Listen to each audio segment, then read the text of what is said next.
cəzası. Sevgən olub bu başımın bəlası. Sən idin axı mənim gözümün qarası. Dolub gözlərin, birini özlədim. O qara gözlərin, saçların, əllərin, baxışlarına həsrət qalmışam. Sən yoxsan tək tənha qalmışam. Ürəyimi verərəm mən, ona aid olasan. Sevirəm nədir I like oyun. Sevgi deyilən şey oyun. Səbir tükənir məni tərk et. Tərk et bu beyindən git. İstəmirəm git. Bilirəm peşman olacam yarın. Tamam başımdan nə çıxdı ağlım. Ürəyimə yana salıb o salım. Unutmağım mənə görməyə utanırım.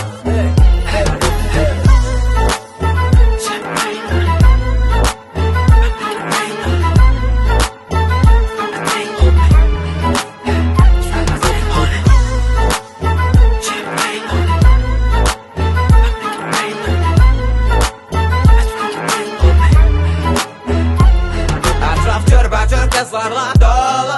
Amma yenə mənim beynimdə oldu. O yoxdur qırılıb qanadım qolu. Nədim axı mənə kömək alın. O qız mənə tamam ofsanladı.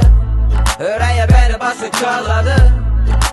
Gözlərim yoldadı. Gözlərim yoldadı. Ya sevirəm onu ya sevmirəm axı nə.